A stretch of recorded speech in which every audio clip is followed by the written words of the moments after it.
For the longest time, I believed I had the kind of marriage others envied. A partnership built on trust, mutual respect, and a history of shared dreams. When I met Lisa, she was radiant, ambitious, and had this infectious laughter that could light up a room. I fell hard, and I fell fast. We spent years building a life together, each milestone reinforcing the belief that we were meant for each other. I wasn't a rich man when we married, but I was determined.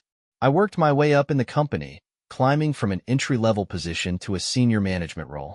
It was relentless, exhausting work, but Lisa always reassured me that it was worth it. For our future, she'd say, her hand squeezing mine, her eyes filled with encouragement. She believed in me when I doubted myself, or at least, I thought she did. Lisa was my biggest supporter, and I was hers. While I built my career, she pursued hers in marketing, navigating an industry that demanded charisma and networking. Our lives became a balance of late nights, business events, and stolen moments of intimacy. We worked hard, played hard, and always made time for each other. Every anniversary was a testament to our love. Every trip we took an affirmation that we still enjoyed each other's company. In public, we were the couple people admired. Friends often commented on how in sync we were. They'd joke about how Lisa and I were a power couple, the kind that made marriage look effortless. And for a long time, I believed them. I let myself believe that I had found the one person in the world who would never betray me. Looking back, I realize how blind I was. The signs were there, subtle at first, then more glaring as time went on. But love does strange things to a person. It convinces you that the gut-wrenching feeling in your stomach is just paranoia, that the late-night texts, the unexplained absences, and the gradual emotional distance are just products of stress. You lie to yourself because the alternative, the idea that your life is not what you thought it was, is far too terrifying to confront. I was the fool who ignored the warnings, who believed in vows, who thought love could overcome anything. I had no idea that the woman I adored, the woman I had spent over a decade building a life with, was about to shatter everything. Looking back, I can see how it all began. It wasn't sudden, not an explosion that tore through our lives in an instant, but a slow decay, a shift so gradual that I didn't notice it until the damage was already done. Lisa had always been ambitious, always driven to succeed, and I admired that about her. Her career in marketing required late nights, networking events, and an ever-growing list of professional connections. I never questioned it because I believed in her. I believed in us. I told myself that the long hours, the exhaustion, the way she came home drained but still smiling about the new opportunities coming her way were all signs of success, not warning signs of something more sinister. At first, the changes were subtle. The laughter we once shared so easily became less frequent, replaced by strained conversations that felt more like obligations than genuine moments of connection. She stopped asking about my day with the same enthusiasm she once had, offering absent-minded nods instead of real engagement. Our intimacy became infrequent, then non-existent, dismissed with tired excuses about work stress and exhaustion. I wanted to believe it was temporary, a rough patch that every couple went through. My own career had become more demanding after my promotion, and it was easy to blame our growing distance on the pressures of work. I told myself that once things settled down, we would find our way back to each other. But the lies started piling up. At first, they were small, insignificant things that I brushed off. Plans that suddenly changed, meetings she had supposedly forgotten to mention, phone calls she took in another room with a voice too low for me to hear. She was constantly on edge, guarding her phone as if it held secrets she didn't want me to see. The warmth that once existed between us had turned cold, replaced by something distant and unfamiliar. Yet, I ignored it, convincing myself that I was overthinking, that doubt was poisoning my mind without cause. But doubt has a way of growing, feeding on every inconsistency, twisting reality until it can no longer be ignored. Then there was him. At first, he was just a name mentioned in passing. Mark Weston, my boss, a man whose reputation preceded him. He was powerful, respected, and feared in equal measure. I had worked under him for years, watching him build the company into what it was, a relentless force in the industry. People admired him, envied him, wanted to be him, but they also knew better than to cross him. He was a man who commanded attention, a presence that filled a room without effort. Lisa had met him at a company event, an annual gala meant for senior executives and their families. She had been excited afterward, speaking about how inspiring he was, how he had taken an interest in her career and complimented her work. At the time, I felt proud that my wife had impressed someone like Mark, a man who could open doors for her, who saw her potential. It felt like a win for both of us. But his name kept coming up. Casual mentions turned into admiration. Admiration turned into something else entirely. Lisa started working later, spending more time at corporate functions, always insisting they were important for her career. When I asked for details, she gave vague answers, brushing off my questions with reassurances that I had no reason to worry. She became distant in a way that was different from before, her mind always somewhere else even when she was sitting right next to me. I tried to rationalize it, to push aside the nagging feeling in my gut. But it was there, growing stronger with every unexplained absence, every forced smile, every time she looked at me with something that felt less like love and more like obligation. I didn't want to believe it. I told myself I was imagining things, that I was being paranoid. But deep down, something inside me had already begun to break. I just wasn't ready to admit it yet. The distance between us was no longer something I could ignore. It had become a presence in the house, thick and suffocating, filling the spaces where love and warmth had once been. Lisa had mastered the art of avoidance. She was home less and less, always wrapped up in work, always too busy to talk, too tired to engage, too distracted to care. The excuses had become second nature to her, slipping from her lips effortlessly, rehearsed and perfected. She had an answer for everything, every late night, every missed call, every unanswered text. If I questioned her, she acted insulted, as if my concern was an attack rather than the desperate attempt of a husband trying to hold onto his marriage. I watched her change before my eyes. The woman who once clung to me in bed, who whispered dreams about our future in the dark, had become a stranger.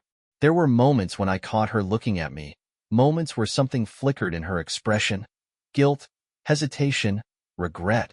But just as quickly, it would vanish, replaced by cold detachment. It was as if she had already moved on, as if I had become an obligation rather than a partner. Her phone became an extension of her, always in her hand, always guarded. If I walked into the room while she was using it, she would tilt the screen away, quickly switching apps or locking it before setting it down. I noticed how her notifications were always on silent, how she never left it unattended, not even for a second. She had created distance between us, both physically and emotionally, and though I tried to ignore it, I could feel the truth pressing in on me, an unspoken reality I wasn't ready to face. Mark's name was no longer something she mentioned casually. At first, it had been admiration, then it became dependency. He was a mentor, an advisor, a guide who was helping her navigate the industry. I had no reason to be jealous, or at least, that's what I told myself. After all, Mark was married, a man respected in his field, a leader. He wasn't the type to be reckless, to risk everything for an affair. But something about it didn't sit right with me.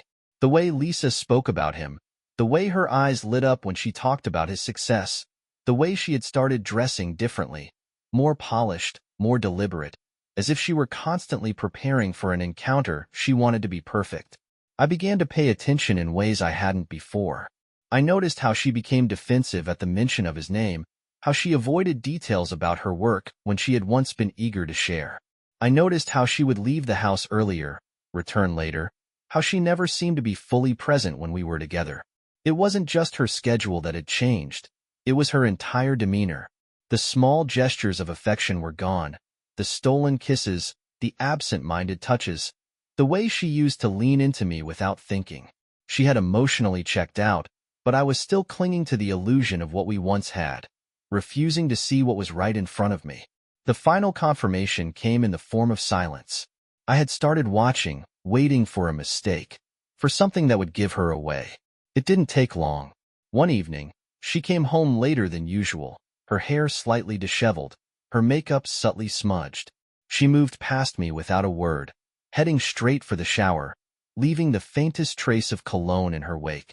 Not her perfume, not mine. Someone else's. The scent clung to her skin, a ghost of an encounter she thought she had washed away.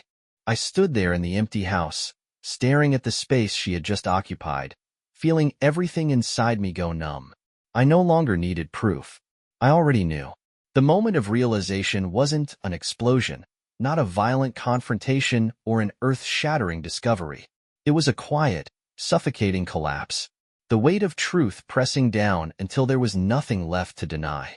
I knew Lisa was cheating before I had any tangible evidence, before I saw the proof with my own eyes. The distance, the secrecy, the lingering scent of another man. It all told me what I had refused to believe. But knowing wasn't the same as witnessing, and some foolish part of me still clung to the possibility that I was wrong, that I was reading too much into things, that my marriage wasn't already broken beyond repair. I started paying closer attention, not just to her, but to the patterns of her lies. Lisa had become confident in her deception, secure in the belief that I was too blind to see what was happening. She had grown careless, the way she guarded her phone with religious devotion, yet left her laptop open on the dining table when she got home, as if it had never occurred to her that I might check. The way she insisted she was exhausted from work but would take extra care in getting ready before leaving, the way her wardrobe had shifted to more expensive, form-fitting outfits, the kind designed to be noticed. These were things she had done before, but now they carried a different weight. The first time I saw them together was by accident. I had left work early, something I rarely did, and decided to stop by the cafe near Lisa's office to pick up her favorite pastry. It was a small gesture, an attempt to hold onto something that had already slipped away. I was standing in line when I saw her outside the window, walking toward the hotel across the street. She wasn't alone. Mark was with her, his hand on the small of her back, guiding her forward with a familiarity that made my stomach churn. Lisa was laughing at something he said, her body angled toward him, the kind of effortless intimacy that had been missing between us for months. I didn't move. I didn't follow. I didn't need to. I watched as they disappeared through the hotel entrance, and I stood there, gripping the paper bag in my hands, feeling the world tilt on its axis. The moment stretched into eternity, the realization carving into my bones. There was no more room for doubt, no more space for excuses. My wife was cheating on me with my boss, and I was nothing more than an afterthought in her world. I went home that night and said nothing. Lisa walked through the door hours later, her hair slightly damp from a quick shower, the faintest trace of Mark's cologne still clinging to her skin. She kissed my cheek absent-mindedly, barely looking at me before retreating to the bedroom. I sat in the living room, staring at nothing, listening to the sound of the shower running. She was careful, always careful. She thought she had erased every trace of him before stepping back into our life, slipping seamlessly into the role of the devoted wife. I should have confronted her. I should have screamed, demanded answers, shattered the illusion right then and there. But I didn't. I let her keep pretending, let her believe she was still in control, that her secret was safe. Because I wasn't just going to catch her in a lie. I was going to destroy her with the truth. Knowing wasn't enough.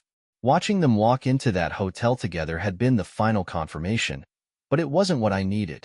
Lisa had built her web of lies so meticulously that if I confronted her now, she would find a way to spin it in her favor. She would cry, deny, manipulate. She would claim it was a misunderstanding, gaslight me into questioning what I had seen with my own eyes. No, I couldn't afford to act on emotion. I needed to be methodical, precise. If I was going to destroy her, I had to be sure there was no escape. I started observing her more closely, studying the patterns of her deceit. She wasn't careful enough to cover her tracks completely, not when she believed I was still the oblivious husband who worked long hours and trusted her without question. I began checking her laptop when she left it unattended, scrolling through emails, searching for messages that might expose her affair. At first, there was nothing. She had been smart enough to keep her inbox clean. But what she hadn't considered was the cloud. Lisa had set up automatic backups for her work files, syncing her personal laptop with her work accounts. Hidden in the depths of her drive were deleted messages, remnants of conversations she thought were erased. I scrolled through them, my hands steady even as my stomach twisted. They weren't outright confessions, but they were enough. Plans to meet after the client dinner, confirmations that she had booked the usual room, complaints about how I was too busy with work to notice anything. Subtle, calculated words, designed to keep their affair hidden while mocking the man she had vowed to love. It wasn't enough. I needed something undeniable. The next step was tracking her movements. Lisa had always been predictable, operating on a schedule that only changed when it suited her. I began checking her GPS history, noting every deviation from her usual routine. She wasn't going to the gym as often as she claimed. She wasn't meeting friends. Her detours were always the same. Hotels, private dining spots, places she thought I would never question. I took screenshots, saved every bit of evidence I could find. Then came the final proof. The one that would turn her betrayal into something indisputable. I placed a hidden camera in our home office, the one room Lisa frequently used when she worked late. It was a calculated risk. If she never slipped, I would have to find another way. But Lisa had grown comfortable in her deception. She believed herself untouchable. And that was her mistake. It didn't take long. 2 nights later, while I pretended to be asleep in the bedroom, she sat at her desk, her laptop open, her body angled toward the screen in that familiar, intimate way. I watched from my phone, my pulse steady as the video feed captured everything. The moment she called Mark, her voice soft, filled with something I hadn't heard in months. The way she leaned closer, smiling, murmuring things I could only partially make out.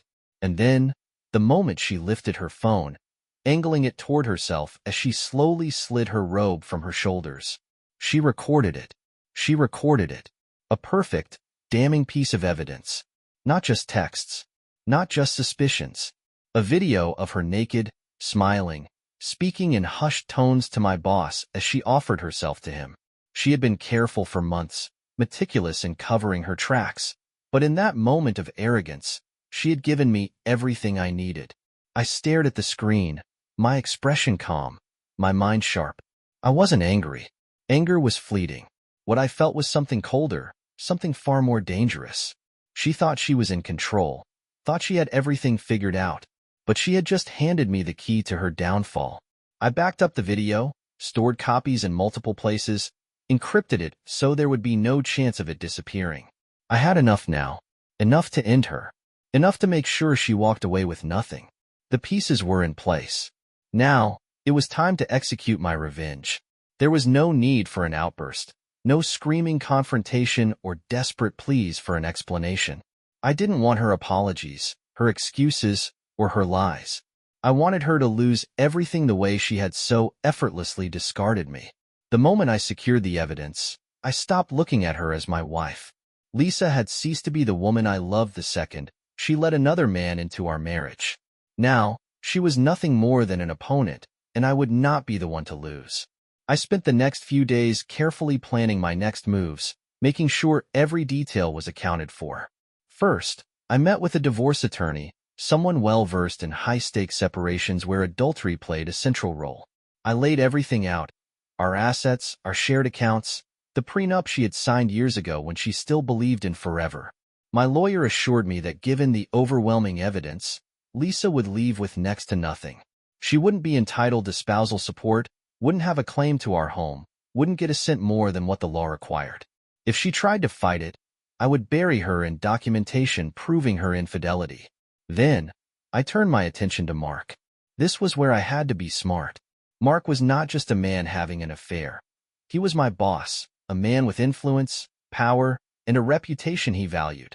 If I mishandled this, he could spin the situation in his favor, turn it into something that left me jobless and humiliated while he walked away unscathed. But I knew his weakness, perception, Mark's career, his connections, his authority. They all depended on maintaining the illusion of being in control. A scandal like this wouldn't just be damaging, it would be ruinous. I gathered everything I had, the screenshots, the video, the records of her GPS locations, the hidden messages she thought she had deleted. I compiled them into an organized file, labeled and time-stamped, impossible to refute. Then, I sat back and waited for the right moment to strike. Lisa remained blissfully unaware of the storm that was about to consume her. She still carried on with her deception, still kissed my cheek absent-mindedly before leaving for another work meeting, still typed away on her laptop at night, believing she was untouchable. She had no idea that every move she made was leading her closer to the edge of a cliff she wouldn't see until it was too late. When the day came, I set everything in motion without hesitation. My attorney filed the divorce papers first thing in the morning, citing adultery with irrefutable evidence as the grounds. She would be served the next day. That same morning, I sent an anonymous email to the board of directors at my company. Attached were select pieces of evidence, just enough to make it clear that their esteemed executive had been engaging in an ongoing affair with an employee's wife, using company resources to cover his tracks. It was a professional and calculated takedown, ensuring that Mark's position at the company would become untenable the moment the news spread. I left the house that evening without saying a word, staying in a hotel to let the final phase unfold in my absence. I could already picture it. The knock at the door as Lisa received the divorce papers, the shock, the panic as she realized her secrets were no longer hidden, and Mark, sitting in his office, opening an email that would dismantle everything he had built. I had set the trap. Now, I just had to wait for it to snap shut. The unraveling of Lisa's world began with a single knock on the door. The divorce papers were served early in the morning, right as she was getting ready to leave for another day of lies. I wasn't there to witness it, but I could imagine the look on her face. The shock, the confusion, the cold realization creeping in as she read the reasons stated in black and white. Adultery. Irrefutable evidence. No claim to assets. Every carefully crafted deception she had spun had just been shattered by the weight of undeniable proof. My phone remained silent for hours, but I knew she had seen it. The texts must have started small, hesitant attempts to test the waters, to gauge my reaction. Then came the calls, first a few, then dozens, all of them ignored. I was in complete control now, and she knew it. Every move she made, every attempt to reach me, was nothing more than desperation setting in. But Lisa's downfall wasn't just about what she was losing in our marriage. The real storm was happening at my workplace. By mid-morning, the email I had sent to the board of directors had made its rounds. Mark, the untouchable, the powerful, the man who had built his career on dominance and control, was suddenly at the center of a corporate scandal that he couldn't contain. I hadn't included the most damning evidence yet, only enough to make it clear that this wasn't baseless gossip. It was a fact, backed by proof, a secret that was no longer under his control. The whispers started almost immediately, spreading through the halls of the company like wildfire. By noon, Mark had called an emergency meeting, a weak attempt to control the narrative before it spiraled beyond his reach. I didn't attend. I didn't need to. I already knew the outcome. Executives don't survive scandals like this. No company, no matter how powerful, wants a man in charge whose personal indiscretions could open the door to lawsuits and public humiliation. Lisa, meanwhile, was still reeling from the legal bombshell. I had no doubt that she had called everyone she could, friends, family, maybe even Mark himself, desperate to figure out how to fix something that was beyond repair. But there was nothing left to salvage.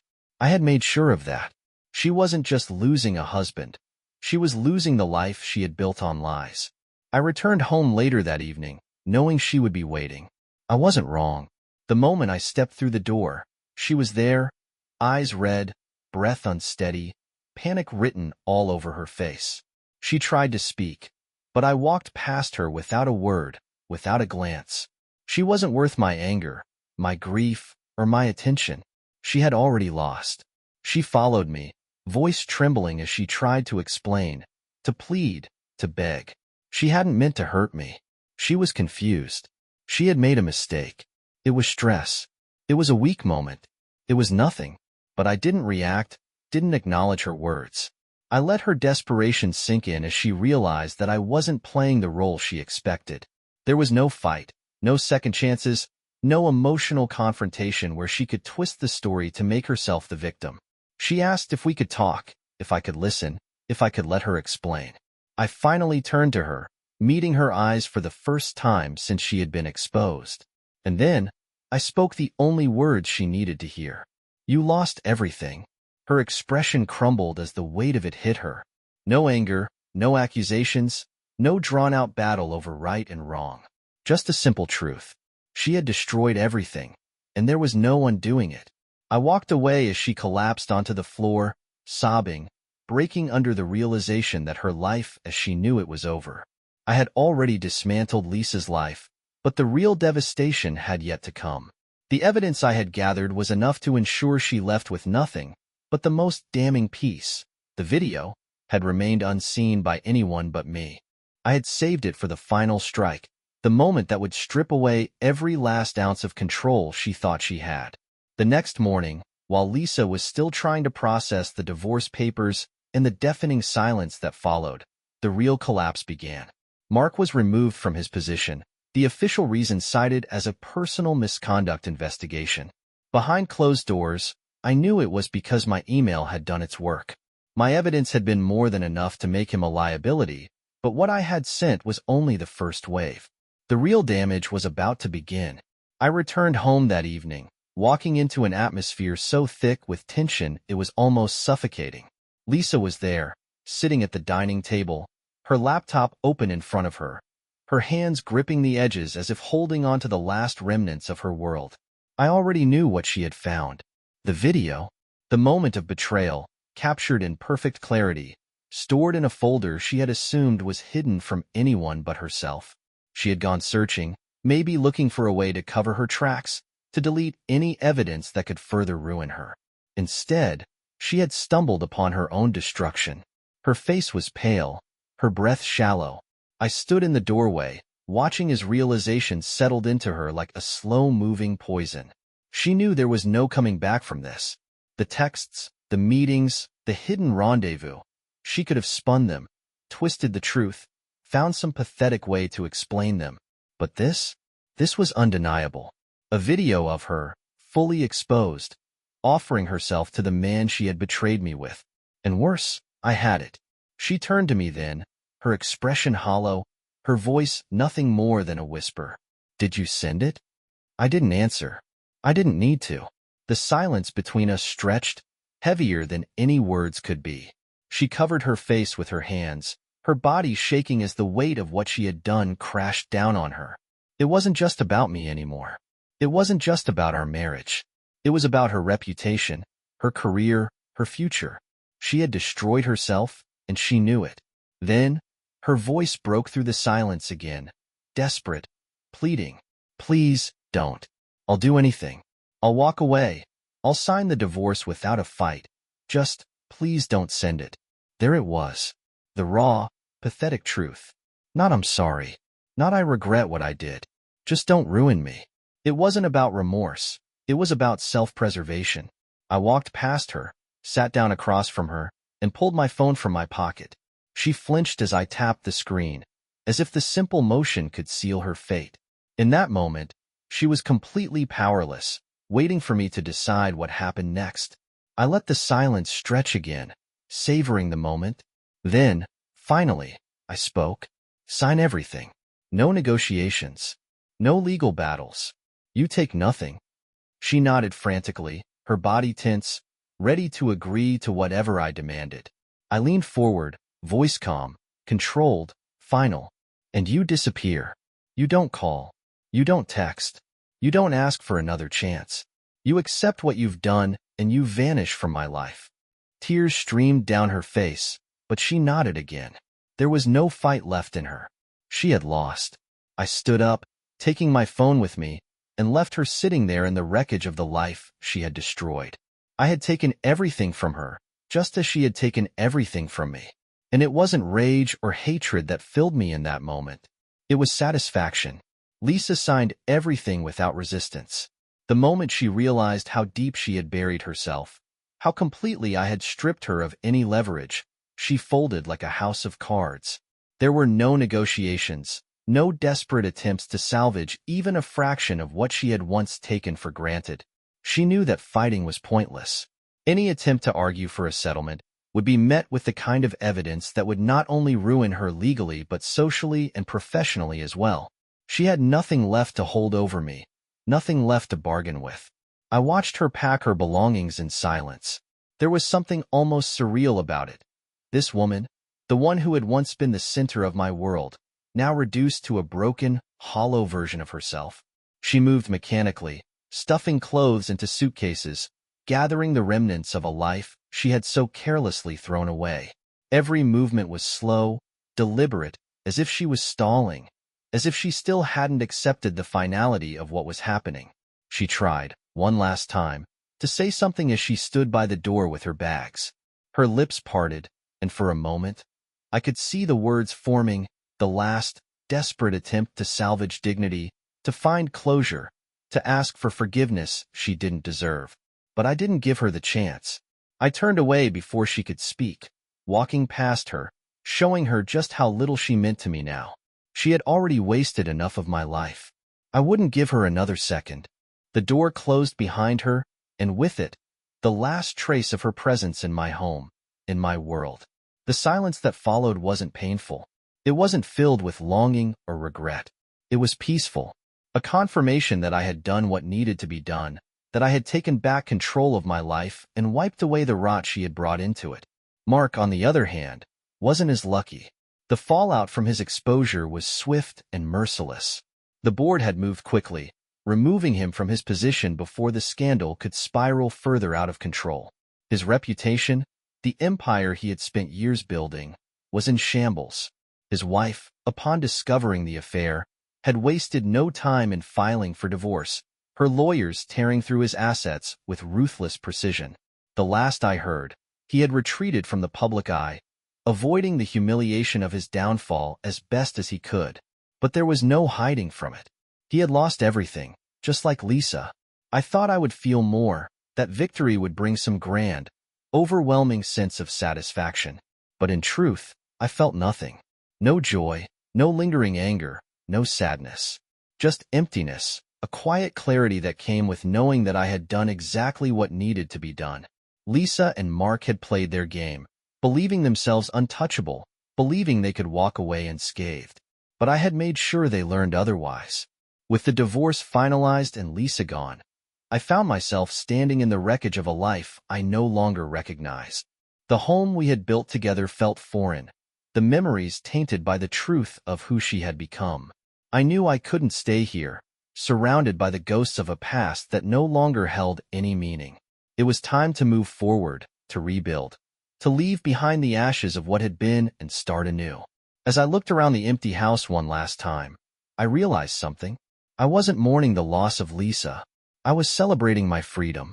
With Lisa gone, I expected to feel some kind of loss, some echo of grief for the life I had once imagined we would have. But as the days passed in the eerie quiet of an empty house, I realized that what I felt was not sorrow, but relief. There was no more waiting for the sound of her key in the door, no more pretending not to notice the way she recoiled from my touch, no more waking up to an empty bed and knowing she had been somewhere else, with someone else. The absence of her presence was not a wound. It was a cure. I spent the first few weeks undoing everything that reminded me of her. I boxed up the last of her belongings and had them sent to an address she provided, never bothering to check where she had gone. I repainted the walls, replaced the furniture, rearranged every part of the house that had once been shaped around our shared life. The bed she had betrayed me in was the first thing to go. I tore apart our home like a man exorcising a demon, erasing every trace of her until nothing remained but clean, empty spaces. It felt cleansing, a rebirth from the filth of what she had left behind. The people around me reacted in different ways. My friends, the ones who had known me before Lisa, were cautious at first, unsure of how to approach the situation. They had seen marriages fall apart before, but not like this. Not with the cold precision in which I had dismantled her world, not with the unshaken resolve I carried in the aftermath. Some told me they were proud of me, that I had handled it in a way most men never could. Others simply looked at me with a quiet sort of wariness, as if they weren't sure whether to admire me or fear what I had become. I didn't care. Mark had disappeared from my life completely, and I had no reason to seek him out. I had gotten what I wanted. His downfall had been swift, brutal, and permanent. His wife had taken half of everything in the divorce, his career had crumbled, and his influence in the industry was effectively dead. He had been wiped out just as thoroughly as Lisa had. The two of them had burned their own lives to the ground, and I had simply handed them the match. Lisa tried to reach out once, a single email that sat in my inbox for hours before I finally opened it. There were no apologies, no excuses, no desperate attempts to win me back. She knew better than that. Instead, it was a hollow, pathetic acknowledgement of what she had done, a pitiful acceptance of the fact that she had lost everything. She told me she was leaving the city, that she didn't expect me to forgive her, that she would regret what she had done for the rest of her life. I deleted the email without replying. Closure had never been something I needed from her. I had given myself closure the moment I watched her walk out of my home, stripped of everything she had once taken for granted. She was nothing to me now, just another mistake I had corrected. For the first time in years, I was free, and that was all that mattered. With Lisa and Mark erased from my life, I stepped into the future with nothing tying me to the past. I sold the house, left behind the memories, and started fresh in a place untouched by betrayal. The scars remained, but they no longer defined me. I rebuilt myself from the ruins, stronger, smarter, untouchable. I didn't need revenge anymore. I had one. My freedom was the only victory that mattered.